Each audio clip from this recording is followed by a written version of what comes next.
Hello बच्चों, आप लोगों का स्वागत है इस मंच पे, टीबीटी मंच पे। कैचअप कोर्स के द्वारा मैं मेरा मोबाइल मेरी शिक्षा में 9th के बच्चे जो 9th में जा चुके हैं और 8 क्लास की पढ़ाई उनकी छूट गई है, तो उनकी पढ़ाई है तो मैं ज्योग्राफी का क्लास ले रही हूँ। तो आज मैं ज्योग्राफी संसाधन कितने प्रकार के होते हैं ये लेकर आई हूँ। तो आप लोग मेरे इस वीडियो को देखें, इसको यूट्यूब पे देखें और इसको पढ़ के जानकारी प्राप्त करें। मेरी शुभकामना आप लोगों के साथ है। तो चलिए आज का ये वीडियो शुरू करते हैं। आज मैं ज्योग्राफी हमारी दुनिया क्लास 8 से संसाधन का कल मैंने पढ़ाया था। संसाधन क्या है, संसाधन की उपयोगिता, और आज मैं पढ़ाने जा रही हूँ संसाधन के प्रकार। तो चलिए बच्चों, हम लोग आगे देखते हैं संसाधन कितने प्रकार के होते हैं। तो देखिए बच्चों, यहाँ संसाधन के प्रकार कल मैंने पढ़ा दिया था। संसाधन किसे कहते हैं, संसाधन की उपयोगिता क्या है। आज मैं संसाधन के प्रकार को बता रही हूँ, ठीक है।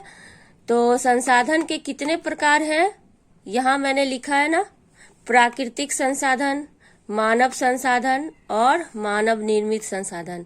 संसाधन के कितने प्रकार हैं, 3 प्रकार। संसाधन के 3 प्रकार हैं, प्राकृतिक संसाधन, मानव संसाधन एवं मानव निर्मित संसाधन। अब हम लोग सबसे पहले क्या देखते हैं, प्राकृतिक संसाधन। तो प्राकृतिक संसाधन यहाँ है पहला, प्राकृतिक संसाधन। धरती पर जो भी वस्तु हमें प्रकृति के रूप में प्राप्त हो रहे हैं वो सब क्या है, प्राकृतिक संसाधन कहलाते हैं। प्रकृति में पाए जाने वाले सभी जीव जंतु, वस्तुएं एवं पदार्थ प्राकृतिक संसाधन है ना। तो हम लोग प्रकृति में जितने भी चीज देखते हैं, जीव जंतु, वस्तु, पदार्थ या फिर जल, पर्वत, पहाड़, मैदान, मरुस्थल, दलदली भूमि, मिट्टी, जो भी चीजें हैं प्राकृतिक रूप से हमें प्राप्त हैं वो सब क्या है, प्राकृतिक संसाधन है। प्राकृतिक संसाधन आप लोग समझ गए होंगे कि धरती पर जो भी वस्तु है जो हमें प्रकृति के रूप में प्राप्त हो रहे हैं वो सारे क्या है, प्राकृतिक संसाधन है। एक तरह से आप साधारण रूप से ये समझ लीजिए कि जिसे मनुष्यों द्वारा नहीं बनाया जा सकता है, मनुष्यों ने जिसका निर्माण नहीं किया है, जो हमें ईश्वर से प्राप्त हुआ है, यही समझ लीजिए कि हमें ईश्वर से प्राप्त हुआ है। तो धरती पर जो भी चीजें हमें ईश्वर से प्राप्त हुआ है वो सारी चीजें क्या है, प्राकृतिक संसाधन है।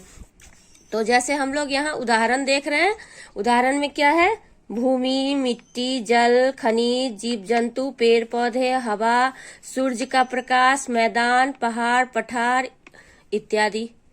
तो जितने भी चीज, ये सब क्या है, ये सब ऐसी चीजें हैं जो मनुष्यों द्वारा नहीं बनाई जा सकती है ना।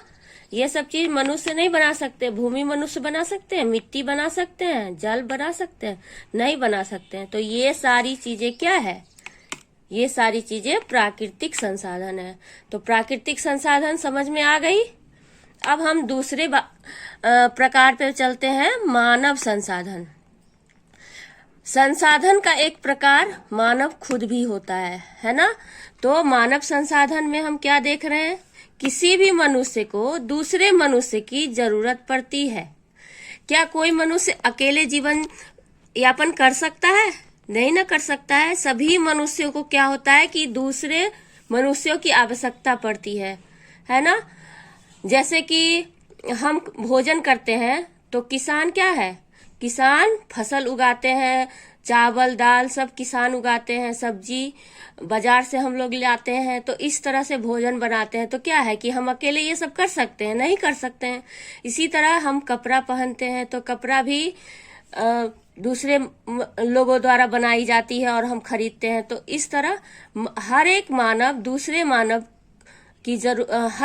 को दूसरे मानव की जरूरत पड़ती है और उस जरूरतों को पूरा करने के लिए दूसरा मानव से सहायता लेनी पड़ती है। अतः मानव खुद एक संसाधन है। इसलिए क्या हम कहेंगे कि मानव खुद एक संसाधन है।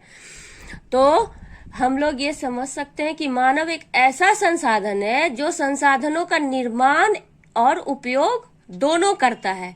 वो खुद निर्माण भी करता है और उसका उपयोग भी करता है। मानव में संसाधनों के निर्माण और उपयोग की यह क्षमता उसके दिमागी एवं शारीरिक क्षमता का कौशल से विकसित होती है ना। अगर कोई मानव किसी चीज का निर्माण करता है तो वो उसमें दिमाग लगाता है कि क्या किया जाए कि इसको अच्छे ढंग से बनाया जाए, तो उसकी दिमागी क्षमता उसमें लगती है और शारीरिक क्षमता भी उसमें, उसकी मेहनत भी रहती है। तो इस तरह से दिमागी क्षमता और शारीरिक क्षमता को मिलाकर वो किसी भी चीज का निर्माण करते हैं और इसलिए वो मानव संसाधन कहलाते हैं। तो मानव एक ऐसा संसाधन है जो संसाधन का निर्माण और उपयोग दोनों करता है। मानव ही एक ऐसा संसाधन है जो दोनों उपयोग भी करता है और निर्माण भी करता है। तो इस तरह से हम कहेंगे कि संसाधन के एक प्रकार मानव खुद है। ठीक है, अब हम चलते हैं तीसरे पर। मानव निर्मित संसाधन क्या है? संसाधन का तीसरा भाग क्या है? तीसरा प्रकार क्या है? मानव निर्मित संसाधन। तो मानव द्वारा किए गए निर्माण अथवा बनाई गई वस्तु मानव निर्मित संसाधन कहलाते हैं। मानव के द्वारा बनाई गई वस्तु कोई भी है, कुछ भी, क्या कहलाती है? मानव निर्मित संसाधन। मानव अपने श्रम से कई प्रकार के वस्तुओं का निर्माण एवं प्राकृतिक संसाधनों का प्रयोग करके करता है ना। जैसे मकान, भवन, रेल, सड़क, दरवाजा, खिड़की, किताब, कलम, घरेलू वस्तु इत्यादि। अब जैसे इसमें हम देखते हैं कि मकान बनाता है, तो मकान बनाने के लिए किस किस चीज का उपयोग करता है? वो बालू, मिट्टी, सीमेंट, ईंट ये सब लेता है। तो इससे भवन बनाता है, विद्यालय बनाता है, सड़क बनाता है। तो इस तरह मानव उसका निर्माण करता है। तो मानव के द्वारा बनाई गई चीजें हैं। और वो रेल बनाता है, दरवाजा, घर में दरवाजा खिड़की लगाता है तो लकड़ियों का प्रयोग करके करता है। किताबें बनाता है, कलम बनाता है, घरेलू वस्तुएं जो भी हम लोग यूज करते हैं साधारण रोजमर्रा की जिंदगी में हम लोग को जो भी चीज यूज होती है, जैसे कि बर्तन, उसके बाद साबुन है, टूथब्रश है, तेल है, कोई भी चीज है जो मानव अपने दिमागी क्षमता से और शारीरिक क्षमता से उसका निर्माण करते हैं। तो ये सब क्या है? मानव निर्मित, मानव के द्वारा निर्माण की गई चीजें मानव निर्मित संसाधन कहलाती है। तो हम लोग देख रहे हैं यहाँ पे 3 प्रकार: प्राकृतिक संसाधन, मानव संसाधन और मानव निर्मित संसाधन। तो हम लोग कल पढ़े थे संसाधन क्या है, संसाधन की उपयोगिता, और आज हम लोगों ने पढ़ा संसाधन के प्रकार। तो आप लोग इसको याद करेंगे। मानव ये संसाधन के प्रकार कितने हैं? 3 हैं: प्राकृतिक संसाधन, मानव संसाधन और मानव निर्मित संसाधन। तो आज के लिए मैं इतना ही रखती हूँ। अगले वीडियो में फिर हम मिलेंगे। तब तक के लिए बाय बाय।